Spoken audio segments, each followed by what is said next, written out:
بسم الله الرحمن الرحيم. الحمد لله رب العالمين، وأشهد أن لا إله إلا الله وحده لا شريك له، وأشهد أن محمدا عبده ورسوله صلى الله وسلم عليه وعلى آله وأصحابه أجمعين. أما بعد، هذا باب في من سن سنة حسنة أو سيئة.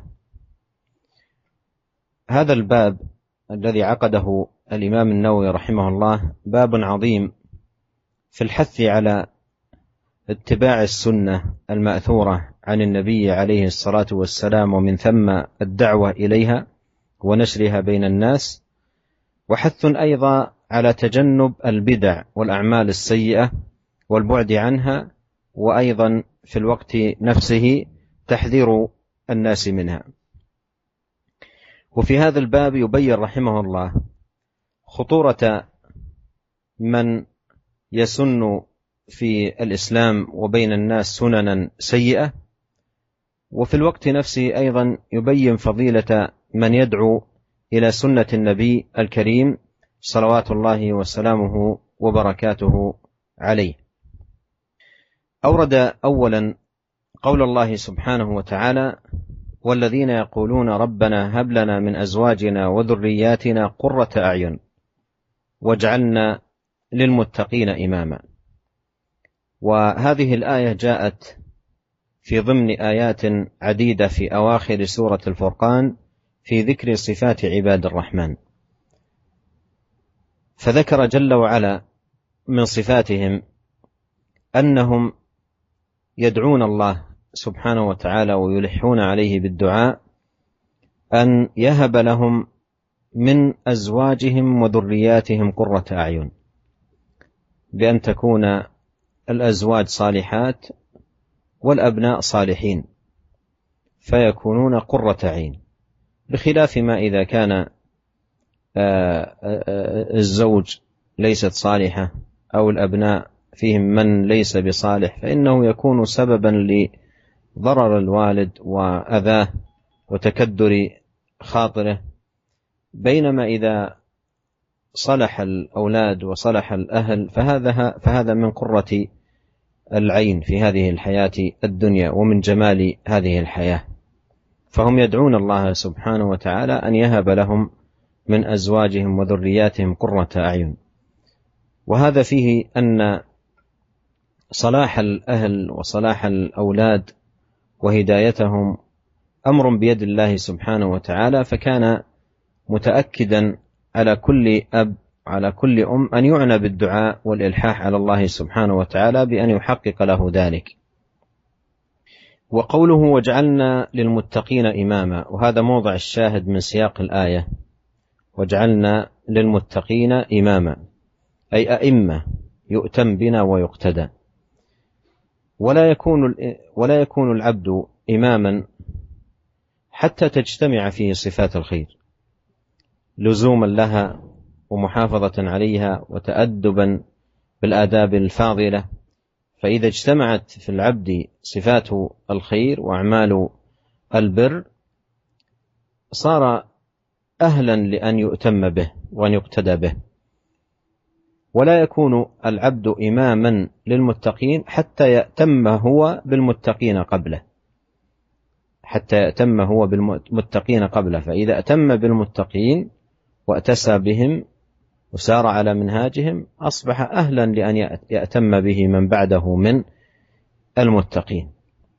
إذن قوله وجعلنا للمتقين إماما جمعت هذا الباب وجمعت فضائله، بأن يكون العبد بهذه الصفة إماما للمتقين، أي في السنة والاتباع والسير على نهج النبي الكريم عليه الصلاة والسلام. أما والعياذ بالله من يسن في الناس السنن السيئة والأعمال السيئة لم يكن بذلك إماما للمتقين، وإنما أصبح بذلك إماما للمضلين أو إماما للمبتدعين أو إماما للمخالفين لهدي النبي الكريم عليه الصلاة والسلام. وهذا فيه من الخطورة عليه وعلى الآخرين ما لا يخفى على العاقل المتأمل. فإذا هذه دعوة مباركة جامعة هي من صفات عباد الرحمن، جمعت تفاصيل هذا الباب بأجمع ما يكون في هذه الدعوة الجامعة المباركة. Bismillahirrahmanirrahim. Alhamdulillah, segala puji dan syukur kita panjatkan kehadirat Allah Subhanahu wa taala. Salawat dan salam semoga senantiasa tercurahkan kepada junjungan kita, suri teladan kita, Nabi Muhammad sallallahu alaihi wasallam dan keluarganya serta seluruh sahabat beliau tanpa terkecuali. Para pendengar yang dirahmati oleh Allah Subhanahu wa taala, kita sudah sampai pada bab yang ke-19. Babun fi man sanna sunnatan hasanah aw sayyi'ah. Bab tentang orang-orang atau siapa yang mencontohkan sunnah yang baik atau yang mencontohkan sunnah yang buruk. Bab ini yang dibuat oleh Al-Imam Nawawi rahimahullah merupakan atau judul bab yang dibuat oleh Imam Nawawi rahimahullah ini merupakan pembahasan yang sangat penting, ya, yang mendorong kita untuk mengikuti sunnah Nabi sallallahu alaihi wasallam. Dan selain itu, selain mengikuti sunnah Nabi sallallahu alaihi wasallam, juga ada motivasi dorongan untuk berdakwah kepada sunnah Nabi sallallahu alaihi wasallam dan menyebarkan sunnah Nabi sallallahu alaihi wasallam di masyarakat. Dalam waktu yang sama, Al-Imam Nawawi rahimahullah juga mengingatkan akan bahayanya bid'ah, ya, dan juga pentingnya memperingatkan masyarakat dari bahayanya bid'ah. Hal ini menunjukkan akan bahayanya orang yang melakukan sunnah yang buruk, memberi contoh sunnah yang buruk di kalangan masyarakat, ya. Dan hal ini juga menunjukkan akan keutamaan orang yang menghidupkan sunnah dan menyeru kepada sunnah Nabi sallallahu alaihi wasallam. Al-Imam Nawawi rahimahullah membuka bab ini dengan firman Allah Subhanahu wa taala, "Walladzina yaquluna rabbana hab lana min azwajina wa dhurriyyatina qurrata a'yun waj'alna lil muttaqina imama." Yang artinya yaitu orang-orang yang mereka berkata, "Wahai Rabb kami, anugerahkanlah kepada kami, ya, dari istri-istri kami dan dari anak-anak keturunan kami, ya, yang bisa menyejukkan pandangan kami, dan jadikanlah kami sebagai imam, pemimpin bagi orang-orang yang bertakwa." Ayat ini termaktub dalam surat Al-Furqan tatkala Allah Subhanahu wa taala menyebutkan tentang sifat ibadur rahman, sifat hamba-hamba Allah, ya, yang beribadah dan bertakwa kepada Allah Subhanahu wa taala. Mereka memiliki sifat-sifat yang indah, sifat-sifat yang mulia. Di antara sifat-sifat mereka yang dijelaskan oleh Allah Subhanahu wa taala dalam surat Al-Furqan, yaitu bahwasanya mereka berdoa dengan doa ini. Mereka berdoa kepada Allah Subhanahu wa taala dan mereka merengek-rengek dengan penuh harapan berdoa kepada Allah Subhanahu wa taala, minta agar Allah Subhanahu wa taala menganugerahkan kepada mereka istri yang solehah, dan minta kepada Allah Subhanahu wa taala agar Allah menganugerahkan kepada mereka anak-anak yang soleh. Oleh karenanya mereka berdoa, "Hablana Rabbana hablana min azwajina wa dhurriyyatina qurrata a'yun." Ya Allah, anugerahkanlah kepada kami, ya, yang bisa menyejukkan pandangan kami dari istri-istri kami dan juga dari anak-anak keturunan kami. Ya. Allah menamakan dengan qurrata a'yun, yaitu zaujah yang salehah, istri yang salehah, dan anak-anak yang saleh. Mereka lah yang menyejukkan hati orang tua mereka. Istri yang salehah lah yang menyejukkan hati suaminya, menyejukkan pandangan suaminya. Berbeda jika seorang mendapati istrinya tidak salehah, istrinya tidak salehah, tidak bertakwa kepada Allah Subhanahu wa taala, dan juga mendapati anak-anaknya nakal, tidak saleh, tidak taat kepada kedua orang tuanya. Tentunya hal ini akan merusak kehidupannya, akan mengganggu ketentraman kehidupannya di dunia ini. Oleh karenanya pantaslah jika ibadur rahman, hamba-hamba Allah yang bertakwa kepada Allah, mereka merengek dan berdoa kepada Allah Subhanahu wa taala agar dianugerahkan oleh Allah Subhanahu wa taala istri-istri yang salehah dan juga anak-anak yang salehin.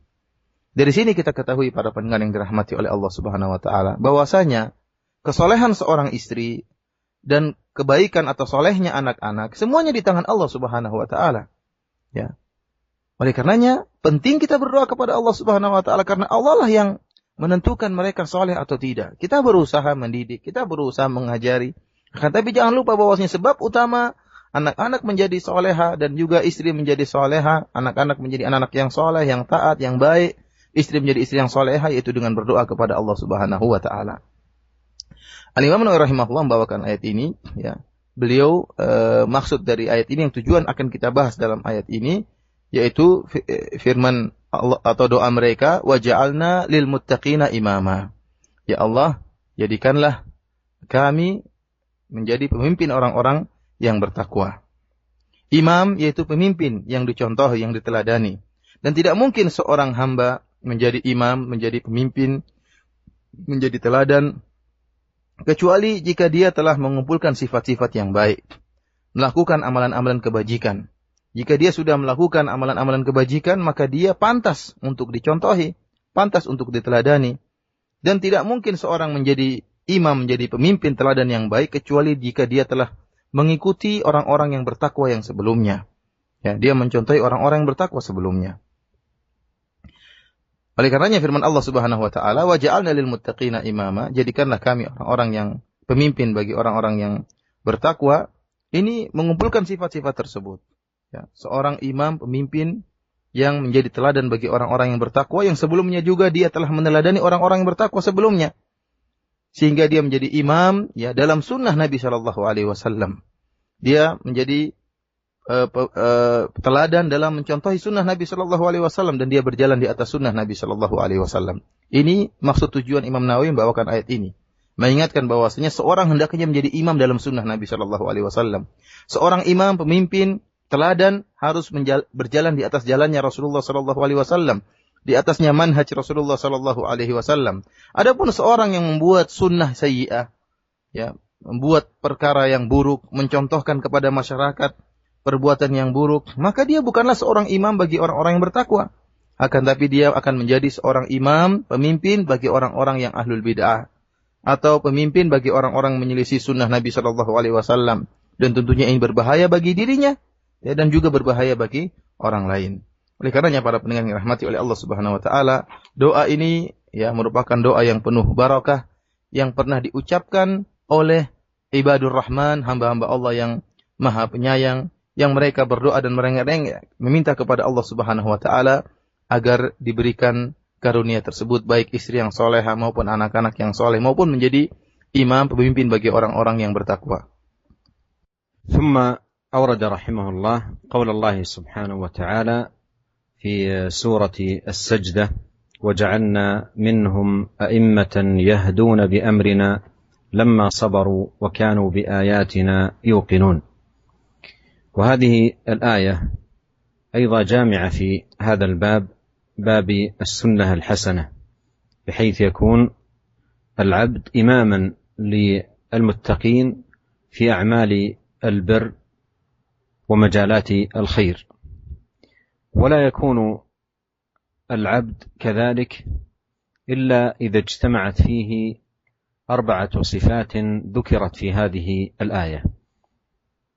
الأولى والثانية في قوله يهدون بأمرنا، فالأولى هي الهداية بدعوة الناس والاجتهاد في نصحهم وتوجيههم ودلالتهم إلى الخير وهدايتهم إلى أبواب البر، والثانية البصيرة، وذلك في قوله بأمرنا، فهم دعاة على بصيرة، ليسوا دعاة على جهل، لأن الدعاة على جهل هم الذين تنشأ على أيديهم البدع والخرافات. أما الدعاة على بصيرة فهم لا يعلمون الناس إلا السنة والحق والهدى بدليله من كتاب الله وسنة نبيه عليه الصلاة والسلام.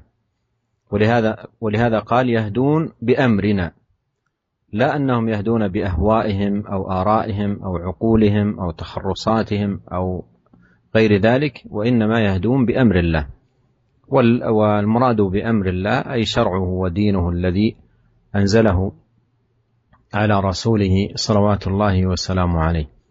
وأمرة هؤلاء صلتهم بالكتاب والسنة، فإذا استدل قال الله أو قال رسوله صلى الله عليه وسلم، وهذا هو الدين قال الله قال رسوله صلى الله عليه وسلم. والصفة الثالثة الصبر، قال لما صبروا.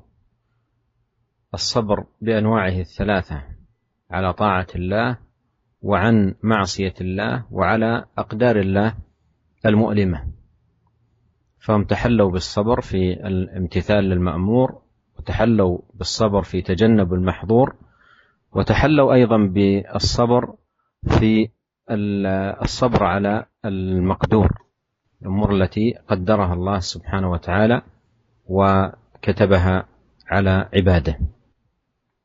والصفة الرابعة اليقين، وكانوا بآياتنا يوقنون. واليقين هو انتفاء الشك وزوال الريب. إنما المؤمنون الذين آمنوا بالله ورسوله ثم لم يرتابوا. فإذا اجتمعت هذه الصفات الأربع في عبد كان إماما للمتقين.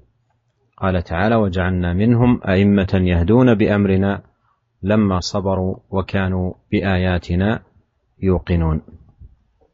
Kemudian Imam Nawawi rahimahullah membawakan ayat berikutnya, yaitu dari surat Sajdah, di mana Allah Subhanahu wa taala berfirman, waja'alnahum a'immatan yahduna bi amrina waja'alna minhum a'immatan yahduna bi amrina lamma sabaru wa kanu bi ayatina yuqinun.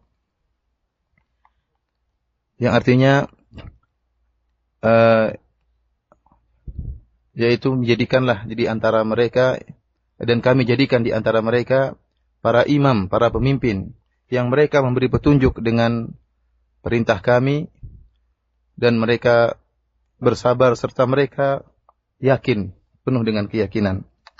Para pendengar yang dirahmati oleh Allah Subhanahu wa taala, ayat ini juga merupakan ayat yang mengumpulkan sifat-sifat yang hendaknya dimiliki oleh seorang yang dikatakan sebagai teladan atau pemimpin yang menyuruh kepada sunnah Nabi Shallallahu Alaihi Wasallam. Seorang hamba tidak mungkin menjadi seorang pemimpin bagi orang-orang yang bertakwa, yaitu menjadi pemimpin dalam sunnah Nabi Shallallahu Alaihi Wasallam, kecuali dia telah memenuhi 4 sifat yang disebutkan dalam ayat ini. Yaitu Allah Subhanahu Wa Taala berfirman, waja'alna minhum a'immatan yahduna bi amrina lamma sabaru wa kanu bi ayatina yuqinun. Dan kami jadikan di antara mereka imam-imam yang mereka yahduna bi amrina, yang mereka memberi petunjuk kepada masyarakat dengan perintah kami. Adapun sifat yang pertama dan sifat kedua. Jadi ayat ini menunjukkan akan 4 sifat yang harus dimiliki oleh seorang pemimpin yang di atas sunnah Nabi Shallallahu Alaihi Wasallam. 2 sifat pertama diambil dari firman Allah Subhanahu Wa Taala, yahduna bi amrina, a'immatan yahduna bi amrina, yaitu para imam-imam yang mereka, para pemimpin yang mereka memberi petunjuk kepada masyarakat dengan perintah kami. Yaitu mereka memberi hidayah, memberi petunjuk, memberi pengarahan kepada masyarakat menuju kepada jalan-jalan kebaikan. Ya. Ini sifat yang pertama. Mereka memberi penjelasan kepada masyarakat, pengarahan kepada masyarakat, agar masyarakat masuk ke dalam pintu-pintu kebaikan, pintu-pintu kebajikan. Kemudian mereka berdakwah di atas basirah. Kita bisa ambil dari firman Allah Subhanahu Wa Taala, bi amrina. Mereka memberi pengarahan dengan perintah kami. Artinya mereka adalah para da'i yang di atas basirah, di atas ilmu. Karena para da'i yang berdakwah di atas kebodohan, di atas kejahilan, dari mereka itulah timbul penyimpangan. Karena kebodohan mereka tersebutlah timbul bid'ah-bid'ah dan khurafat-khurafat.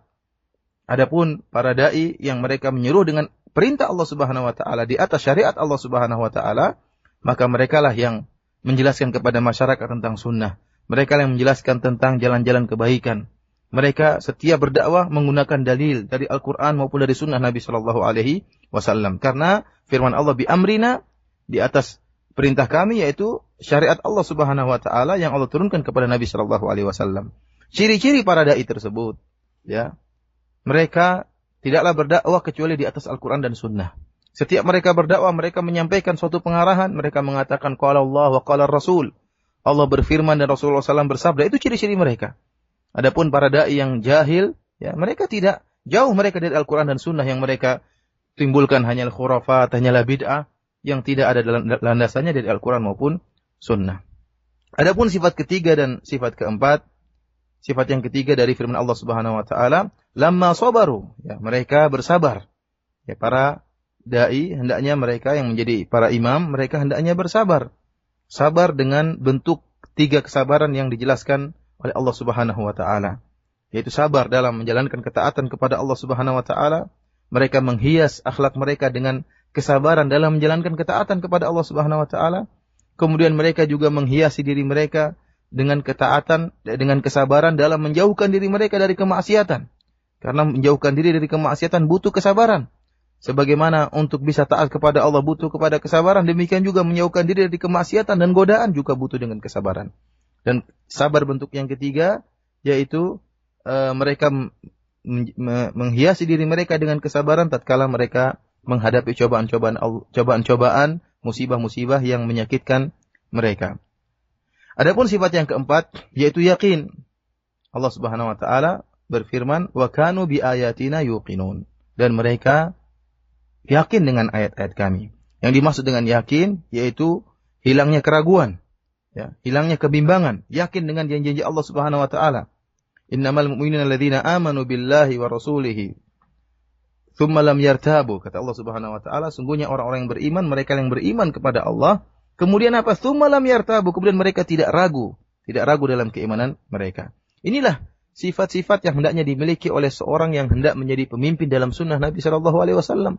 Oleh karenanya seorang yang mengaku sebagai tauladan dalam sunnah Nabi sallallahu alaihi wasallam namun tidak memiliki 4 sifat ini, maka tidak benar. Sifat yang harus dia miliki, sebagaimana kita ulang, yaitu hendaknya dia memberi pengarahan kepada masyarakat, berdakwah kepada masyarakat. Yang kedua, dia berdakwah di atas ilmu. Yang ketiga, dia bersabar dalam menjalankan dakwahnya. Dan keempat, dia yakin dengan janji Allah Subhanahu wa taala.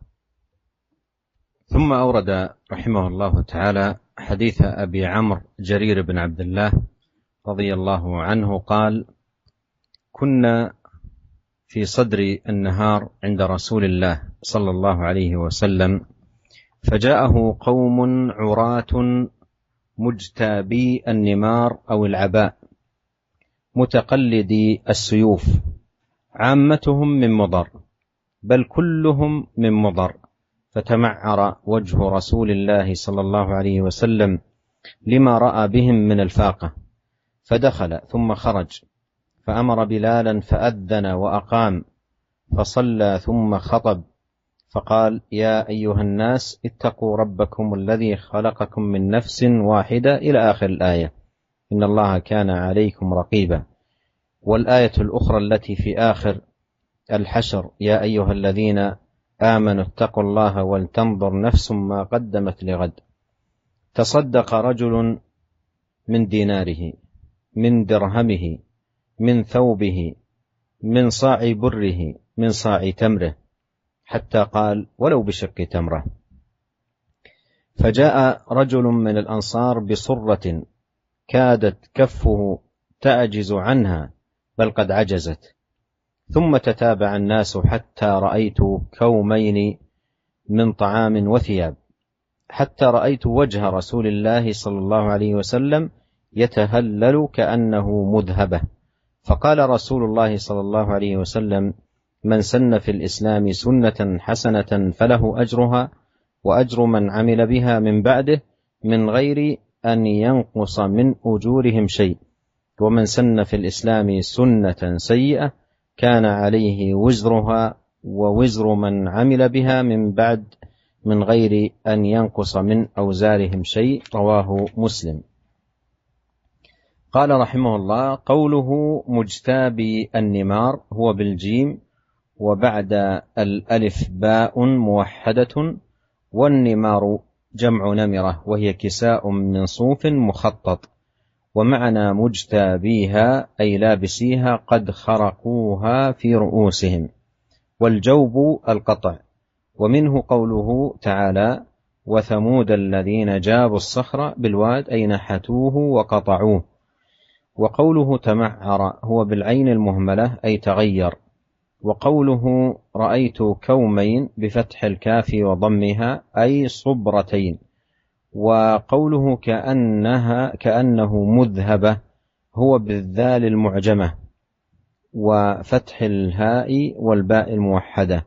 قاله القاضي عياض وغيره، وصحفه بعضهم فقال: مدهنة بدال مهملة وضم الهاء وبالنون، وكذا ضبطه الحميدي، والصحيح المشهور هو الأول، والمراد به على الوجهين الصفاء والاستنارة.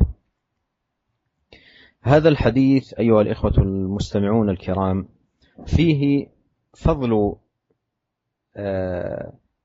فضل أن يكون الإنسان بهذه الصفة التي وردت، يسن في الناس سنة حسنة.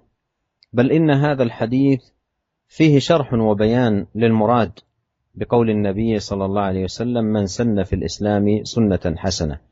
وذلك أن بعض الناس أخطأوا في فهم هذا الحديث خطأ فادحا، وظنوا أن المراد بذلك إحداث البدع ونشرها بين الناس، وأن الحديث يتناول ذلك بقوله: من سن في الإسلام سنة حسنة، ففهموا أن المراد بالسنة الحسنة أي البدعة الحسنة، وهذا خطأ شنيع في فهم هذا الحديث، لأن الحديث جاء مفسرا لنفسه. ولنتأمل الحديث ليتضح لنا الأمر.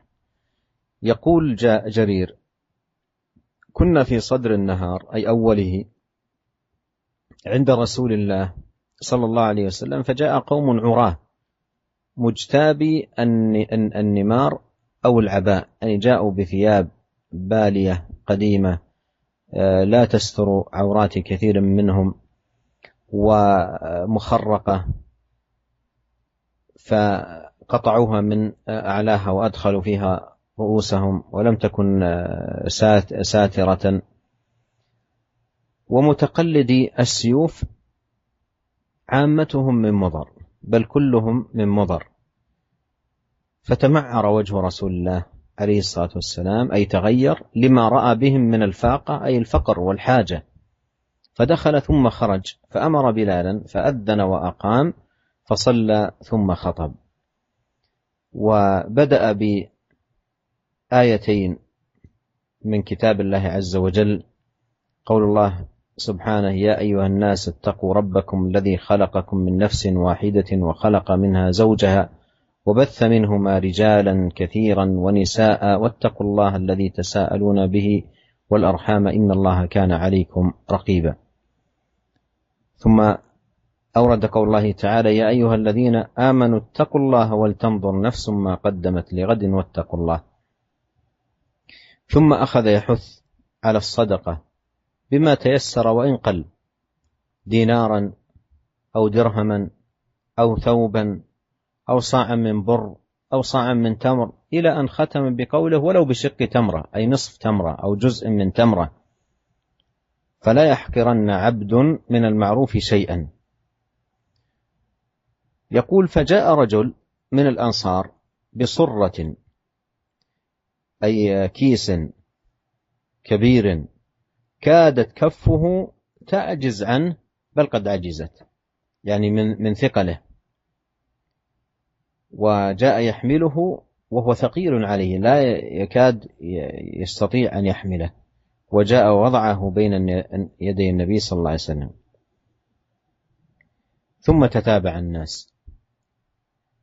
تتابع الناس، أي عندما رأوا هذا الرجل من الأنصار جاء بهذا الكيس الكبير ووضعه بين يدي النبي صلى الله عليه وسلم، تأثروا بما رأوا من هذا الشخص، فتتابع الناس حتى رأيت كومين من طعام وثياب، حتى رأيت وجه رسول الله صلى الله عليه وسلم يتهلل كأنه مذهبة، أي إنارة وضياء وسرورا وفرحا وبهجة. فقال رسول الله صلى الله عليه وسلم: من سن في الإسلام سنة حسنة فله أجرها وأجر من عمل بها من بعده من غير أن ينقص من أجورهم شيئا. يشير إلى هذا الأنصاري الذي سن لهؤلاء هذه السنة الحسنة، وهي الصدقة. ومن المعلوم أن الصدقة جاءت فيها آيات كثيرة في القرآن وأحاديث عديدة في سنة النبي عليه الصلاة والسلام، فهي ليست بدعة أنشأها هذا الأنصاري، وإنما عمل صالح، لكن كون كون النبي صلى الله عليه وسلم قال عنه من سن في الإسلام سنة حسنة أي أحيا سنة وتسبب في فعل الناس لها وقيامهم بها، فكان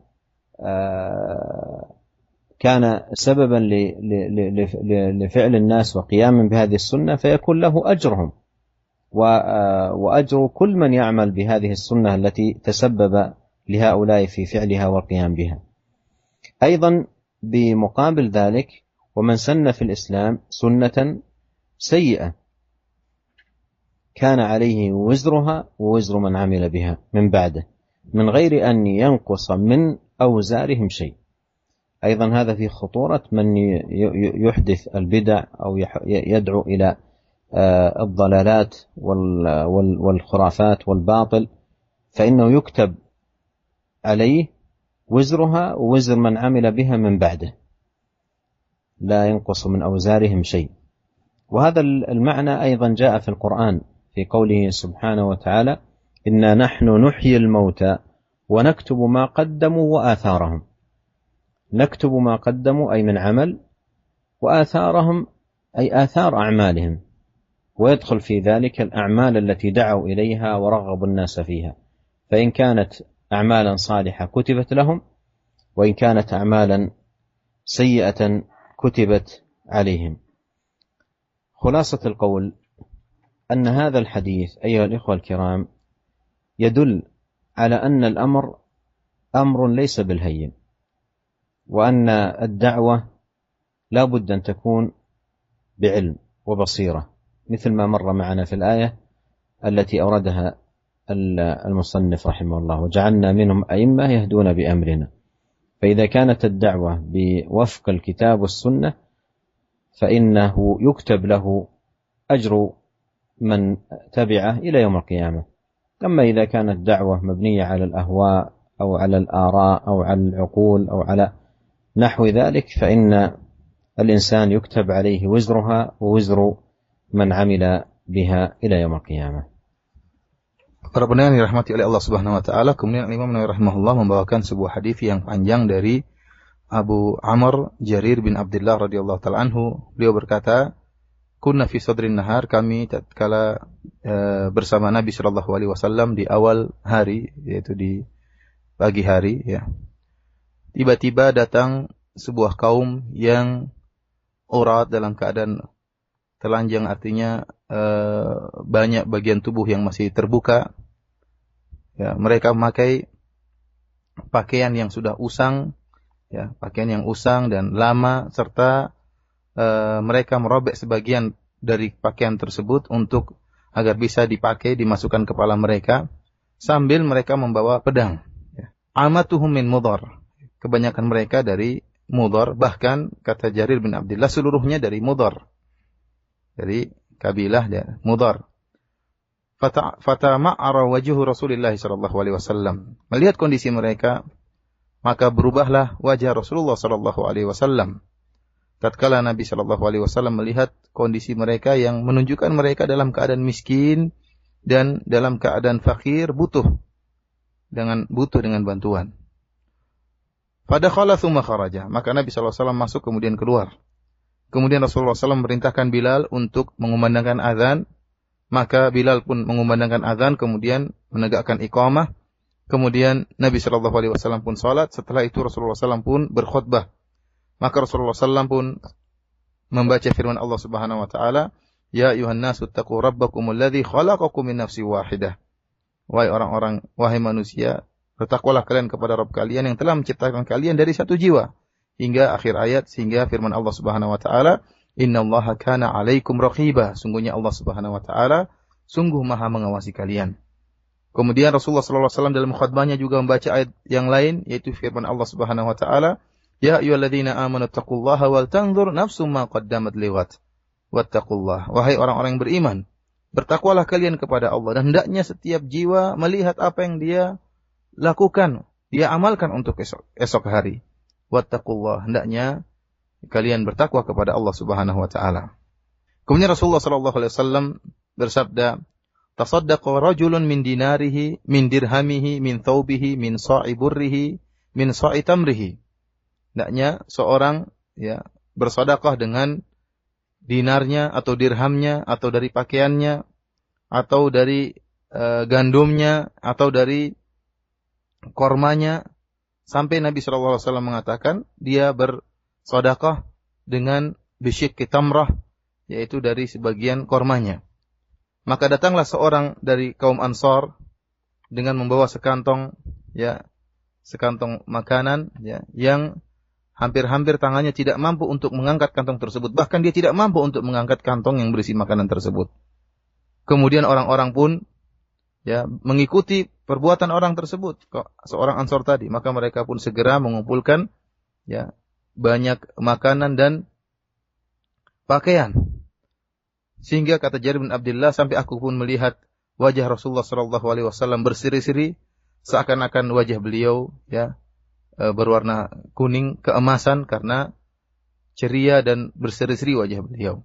Kemudian Rasulullah SAW bersabda, "Man sanna fil Islami sunnatan hasanatan falahu ajruha." Barang siapa yang membuat sunnah, mencontohkan sunnah dalam Islam dengan sunnah yang baik, maka bagi dia pahala sunnah tersebut. Wa ajru man amila biha. Demikian juga pahala orang yang mengamalkan sunnah tadi setelahnya, tanpa mengurangi sedikit pun pahala mereka. Dan barang siapa yang melakukan sunnah yang buruk dalam Islam, maka bagi dia dosa yang dia dapatkan dan juga dosa orang-orang mengikutinya, tanpa mengurangi dosa-dosa orang-orang mengikuti tersebut sama sekali.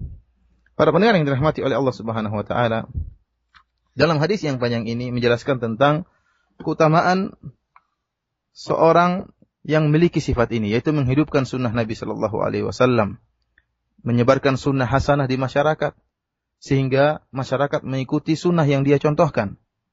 Dan hadis ini juga menjelaskan tentang maksud dari sabda Nabi sallallahu alaihi wasallam, "Man sanna fil Islami sunnatan hasanah." Barang siapa yang memberi contoh sunnah yang baik dalam Islam, maka bagi dia mendapatkan pahala sunnah tersebut dan pahala orang-orang yang mengikutinya. Kenapa? Karena sebagian orang salah paham tentang hadis ini. Mereka berdalil dengan hadis ini untuk membolehkan bid'ah hasanah. Jadi mereka pahami sabda Nabi, "Man sanna sunnatan hasanah." Barang siapa membuat sunnah hasanah, artinya bid'ah hasanah. Akhirnya mereka membolehkan membuat bid'ah hasanah dan menyebarkan bid'ah hasanah di kalangan masyarakat. Ini merupakan pemahaman yang keliru. Karena hadis ini telah menjelaskan maksud dari sabda Nabi sallallahu alaihi wasallam dengan sunnah hasanah, yaitu artinya sunnah Nabi sallallahu alaihi wasallam yang dihidupkan. Sebagaimana dalam hadis ini Nabi sallallahu alaihi wasallam menyebutkan tentang sedekah. Rasulullah SAW mengatakan, "Tasaddaqa rajulun," seorang bersedekah. Dan kita tahu bahwasanya sedekah merupakan sunnah yang ma'ruf, sunnah yang disebutkan dalam Al-Qur'an dalam banyak ayat. Allah Subhanahu wa taala mendorong untuk bersedekah. Demikian juga dalam hadis-hadis Rasulullah sallallahu alaihi wasallam mendorong tentang sedekah. Dan Nabi sallallahu alaihi wasallam memotivasi para sahabat tatkala melihat kondisi dari kaum Mudhar tadi. Bagaimana tidak, kata Jarir bin Abdullah, mereka datang sebuah kaum yang mereka menggunakan pakaian yang kumuh, kemudian pakaian yang usang, yang sudah lama, kemudian robek-robek, bahkan sebagian kain tersebut dibelah agar bisa dimasukkan kepala-kepala mereka sambil membawa pedang-pedang mereka. Ini menunjukkan kondisi kaum dari Mudhar ini dalam keadaan fakir, dalam keadaan sangat membutuhkan. Melihat kondisi ini, maka berubahlah wajah Nabi sallallahu alaihi wasallam, kasihan melihat mereka. Akhirnya Nabi sallallahu alaihi wasallam pun memerintahkan Bilal untuk mengumandangkan azan, kemudian Rasulullah SAW melaksanakan salat. Setelah itu Rasulullah SAW berkhutbah mengingatkan kepada para sahabat dengan takwa kepada Allah Subhanahu wa taala. Kemudian Rasulullah SAW pun mengingatkan tentang pentingnya sedekah. Kata Nabi sallallahu alaihi wasallam, "Tasaddaqa rajulun min dinarihi min dirhamihi." Rasulullah SAW ingin mengingatkan kepada para sahabat bahwasanya hendaknya kalian bersedekah dengan yang mudah bagi kalian, dari yang dimudahkan oleh Allah, baik dinar ataupun yang paling ringan seperti bisyikki tamrah. Meskipun kalian bersedekah dengan sebagian dari setengah korma, tidak jadi masalah. Rasulullah SAW mengatakan, "Tasaddaqa rajulun min dinarihi." Seorang bersedekah dengan dinarnya atau dengan dirhamnya, atau menyedekahkan pakaiannya, atau menyedekahkan gandumnya, atau menyedekahkan kormanya. Bahkan Nabi mengatakan, "Walau bisyikki tamrah." Meskipun dia bersedekah hanya sedikit, meskipun hanya sebagian dari sebutir korma. Oleh karenanya, seorang hamba janganlah meremehkan kebaikan sedikit pun, jangan dia remehkan. Jika dia kerjakan karena Allah Subhanahu wa taala, maka akan diterima oleh Allah Subhanahu wa taala. Maka setelah itu datanglah seorang dari Ansar Orang ini yang pertama kali, dialah yang melaksanakan sunnah hasanah. Melaksanakan sunnah hasanah itu sedekah. Ya, yang sudah dianjurkan dalam Al-Quran maupun sunnah-sunnah Nabi. Maka dia pun bawa sekantong ya makanan, ya.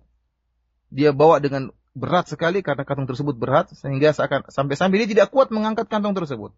Kemudian dia meletakkan kantong tersebut di hadapan Nabi Shallallahu Alaihi Wasallam.